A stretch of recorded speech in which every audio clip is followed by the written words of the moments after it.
2025 is going to be an insane year for the PlayStation 5, as we are going to be getting a few PlayStation 5 exclusives in 2025. So please leave a like on the video and subscribe to help me get to 1,000 subscribers here. And let's start off with Ghost of Yotei by Sucker Punch Studios, the sequel to Ghost of Tsushima, in where this time our protagonist will be able to dual blade katanas, and she's got a matchstick rifle along with a swinging chain, and we're even in a brand new region of Japan known as Hokkaido in 1603, 329 years after the events of Ghost of Tsushima. And our main character Atsu is taking the role of the ghost, and it's likely that she heard about the legend of Jin Sakai and is now taking up that mantle. However, this time it is being said that we are going to have more control over Atsu's narrative and choices compared to Ghost of Tsushima. I wonder what other new features are going to be in this game, because I know there is going to be a ton of new stuff that we haven't really seen yet, but it's amazing that this game is finally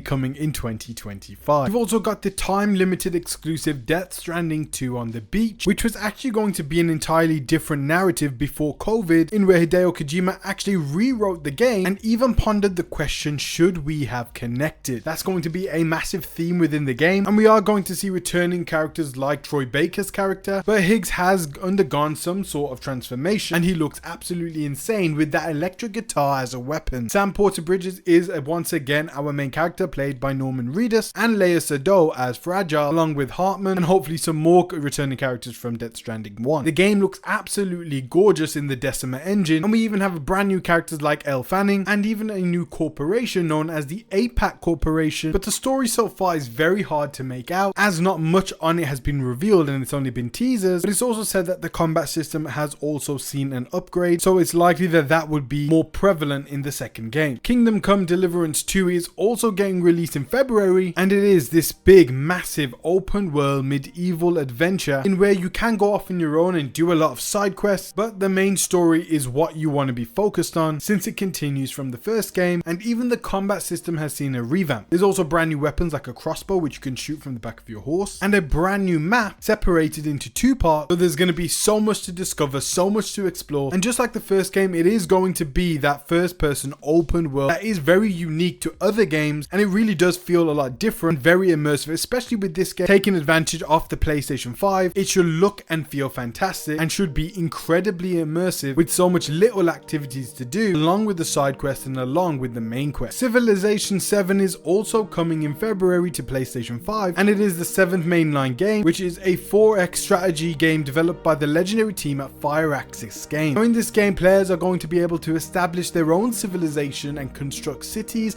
and architectural wonders to expand their territory, conquer or cooperate with rival civilizations in pursuit of prosperity, and explore the far reaches of the unknown world. You can build a civilization that is something unique to you, and the game will be split into 3 ages, with the Antiquity Age, Exploration Age, and the Modern Age, where at each stage you're going to make a brand new civilization. You can now pair any leader with any civilization at the start of the game. The game will feature crisis events which you will have to deal with. There will also be some new legacy paths like creating world wonders for early cultural dominance. We're also getting the ancient feudal Japan Assassin's Creed Shadows RPG open world experience, in where we'll have 2 protagonists, one being a brute samurai and the other one being a stealthy shinobi ninja, and she's also being said to be the fastest assassin in Assassin's Creed history. And this game also was delayed from 2024 to 2025 to give it more time to be polished and to really iron out the kinks, to really make it a truly immersive experience, hopefully. And I hope it's on the same level as an Assassin's Creed Origins, because the game does look beautiful, and with the combat that we've seen, it does take heavy inspiration from Ghost of Tsushima, which I absolutely love, which means we're both getting Assassin's Creed Shadows and Yotei in the same year. Like all Assassin's Creed games, there's going to be the main quest, side quests, different activities, mini games, and so much more to discover and explore, all set within ancient feudal Japan, and it is a setting that we've been wanting for so many years, and I hope it lives up to our expectations. The Precinct is also coming in 2025, which really does remind me of GTA Chinatown Wars, but of course now with the PlayStation 5 graphic, and we're also going to be playing as a police officer in a 1980s noir setting. There's going to be thrilling car chases, procedurally generated crimes, and a healthy dose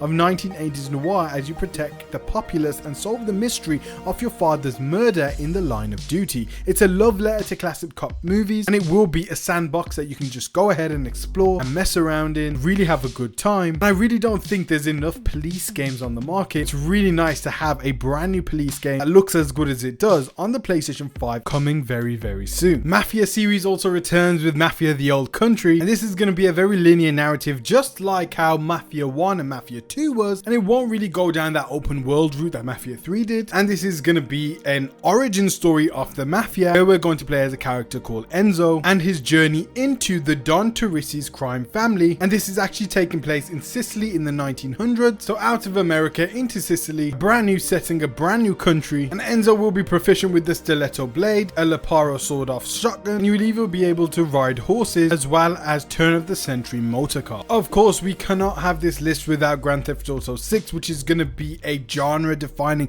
a game that is going to shake the world as we know it, and probably be one of the most immersive games of all time, as it's likely going to be the greatest Rockstar game ever made in terms of its immersion, its technology, its attention to detail, its gameplay mechanic, and perhaps even its story too. We know some features already from the leak, like being able to tie up hostages, not having an unlimited amount of weapons, and using cars for weapon storage as well as backpacks and bags. Seems like the robbery system has gotten an overhaul in this game, and even the police AI are a lot more smarter as they take cover behind cars. You'll also be able to walk whilst covered, and you can expect an extremely dense open world filled with NPCs, more enterable buildings, a dynamic world. We're also getting the massive open world fantasy RPG known as Crimson Desert by Pearl Abyss, the creators of the Black Desert MMO. This is a game set in a completely different universe, and this game looks insane. It's so huge, and I think it has the potential of being one of this generation's genre-defining games and actually be this generation's Witcher 3. It looks incredible. You're going to have companions known as the Greymanes, which is going to be your main protagonist group, and they are going to explore the continent of Pywell, and there will be political conflict that you're going to have to navigate and deal with, where you'll forge alliances with different factions, and you'll also be able to ride on a dragon, and there are tons of monster boss fights that you'll be able to find during side quests or even throughout the main quest. This is a game that I'm very highly anticipating, and I cannot wait for it to come to PS5. Neo Berlin 2087 is another unique game that actually has a mix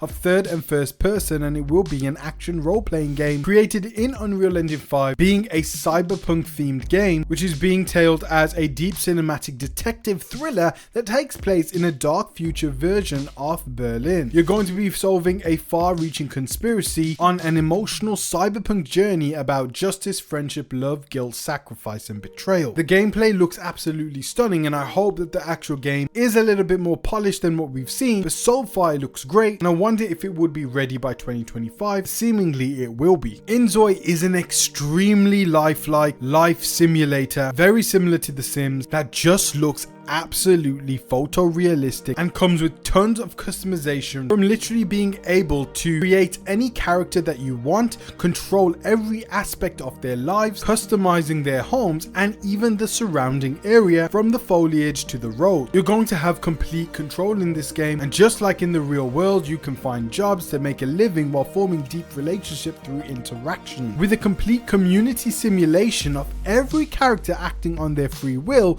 you can experience unexpected events to feel the various emotions that the game has to offer. The game is using Unreal Engine 5, and it just really pushes the technology to its limits, it looks like, because this is just mind-blowing, and it's being said that it will be available for PlayStation 5 in 2025 after the PC early access in March. Arc Raiders by Embark Studio, which is being described as a cooperative third-person shooter where you and your squad of raiders unite to resist the onslaught of Arc, a ruthless mechanized threat descending from space. You play as one of the raiders, a rogue group of resistance fighters. With the help of patchwork early warning system, you fight to protect our home against enemies dropping from orbit. This is being developed by ex-Battlefield developers. The game looks stunning and is said to be coming in 2025. The world is going to be full of Arc robots, which you can try to stealth past, destroy, along with fighting other players, or even being able to help them as you try to find the secrets of the world, like extract loot. It very much reminds me of the Division game, but with with its own unique spin. Metal Gear Solid Delta Snake Eater is also coming, which is a remake of the original Metal Gear Solid 3 Snake Eater, and will be modernizing the controls whilst upgrading all the visual aspects of the game with Unreal Engine 5. From the lighting to the attention to detail to the environment, everything has been improved in this game, and the game will use its original voice cast with the original audio from Metal Gear Solid 3. You can even change the game to a legacy mode, and it really is just bringing this 2004 title up to scratch with modern day technology. We're also getting Wuchang Fallen Feathers, which is a Souls-like game, being an action RPG set in the land of Shu during the dark and tumultuous late Ming dynasty, plagued with warring factions and a mysterious illness spawning monstrous creatures. You're going to be playing as the Wuchang, who is said to be a skilled pirate warrior struck by amnesia, who is also afflicted by this disease, and you'll also be able to evolve your fighting style by sacrificing elusive red mercury and further develop new techniques obtained throughout your action-packed journey. Skybound's Marvel 1943 Rise of Hydra, where we will have Steve Rogers Captain America and Azuri the World War II era Black Panther, along with Howling Commandos' Gabriel Jones and Nanali of the Wakandan Spy Network, all as playable characters during this linear narrative, being directed by Amy Hennig from the Uncharted series, former game director over at Naughty Dog. The game so far in its Unreal Engine tech demo looks so good, and if this is the type of visuals we can expect from the game, it's going to be an absolutely insane experience, just like the Uncharted game were, but this time being able to have Captain America and a younger Captain America at that. So it's likely that Steve Rogers doesn't have the experience that he's had dealing with Avengers Crisis because the Avengers weren't around then. This is likely going to take place just after he took the serum, maybe a couple of months later, maybe a couple of years later, and I really do love this new Black Panther, who I can't wait to see more of, and I especially can't wait to play as them both. And those are going to be some of the most absolutely insane 2025 PS5 games that we should be able to get our hands on within this next year. There are also a ton of other games I'll also cover, so go ahead and subscribe to the channel and help us get to 1,000 subscribers, and please leave a like on the video so this video reaches more people. Let me know in the comment section below what were your top games, and of course this is just my list of the most absolute insane games, the most epic games that we are going to get in 2025, but we're also going to explore more genres like the open world genre and much more. So go ahead, subscribe guys. Thanks so much for watching. Peace out, God bless, have a great new year, have an exciting 2025, and I hope to see you on my next videos. Take care guys. I got nightmares in my head, I fear that the thoughts build up until I can't hear, that my mind fills up into a creature, and it haunts me somewhere much deeper. Anxiety, filling up every space, no privacy.